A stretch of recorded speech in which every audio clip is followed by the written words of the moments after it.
മുഖ്യമന്ത്രി പിണറായി വിജയനും സർക്കാരിനുമെതിരെ ചമച്ച മറ്റൊരു വാർത്ത കൂടി ലക്ഷ്യം പിഴച്ചിരിക്കുന്നു എന്നതാണ്. അതെ, വ്യാജ വാർത്ത. കേരള, ഗോവ, പശ്ചിമബംഗാൾ ഗവർണർമാർക്ക് ഞായറാഴ്ച രാത്രി ക്ലിഫ് ഹൌസിൽ മുഖ്യമന്ത്രി അത്താഴ വിരുന്നൊരുക്കിയെന്നും എന്നാൽ ഗവർണർമാർ ആ ക്ഷണം നിരാകരിച്ചുവെന്നുമായിരുന്നു ആ വ്യാജ വാർത്ത. അതെ, വാർത്ത നിഷേധിച്ച ഗോവ ഗവർണർക്ക് വേണ്ടി രാജ്ഭവൻ വാർത്താക്കുറിപ്പ് ഇറക്കിയതോടെയാണ് മാധ്യമങ്ങൾ പടച്ചുവിട്ട വാർത്ത പാളി എന്നുള്ളത് എല്ലാവർക്കും മനസ്സിലായത്. മുഖ്യമന്ത്രി സ്ഥലത്തില്ലാത്ത ദിവസം എങ്ങനെ അത്താഴ വിരുന്ന് സംഘടിപ്പിക്കും എന്നതുപോലും മാധ്യമങ്ങൾ ചിന്തിച്ചില്ല എന്നുള്ളതാണ് ഇതിലേറ്റവും പ്രസക്തമായ കാര്യം. മുഖ്യമന്ത്രിക്കും സർക്കാരിനുമെതിരെ വ്യാജവാർത്തകൾ ഇത് ആദ്യമല്ല. ലക്ഷ്യം പിഴയ്ക്കുന്നതായിരുന്നു ഓരോ വ്യാജവാർത്തയും എന്നത് അടിവരയിടുന്നു.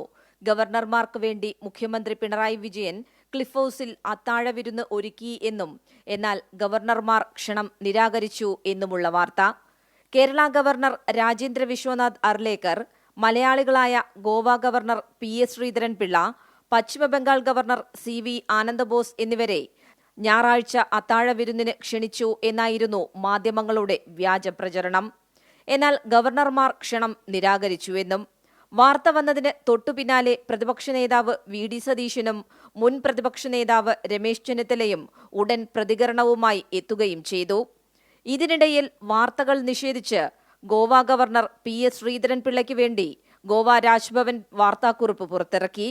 ഗോവ ഗവർണറെ അത്തരത്തിലൊരു അത്താഴ വിരുന്നിലേക്ക് ക്ഷണിച്ചിട്ടില്ല എന്നതായിരുന്നു ആ വാർത്താക്കുറിപ്പിന്റെ സാരാംശം. ഏതോ ഒരു കേന്ദ്രത്തിൽ നിന്ന് പടച്ചുവിട്ട വാർത്ത ഇതോടെ ഇല്ലാതായി. എന്നാൽ വാർത്ത നൽകിയവർ പരിശോധിക്കപ്പെടാതെ പോയ ചില കാര്യങ്ങളുണ്ട്.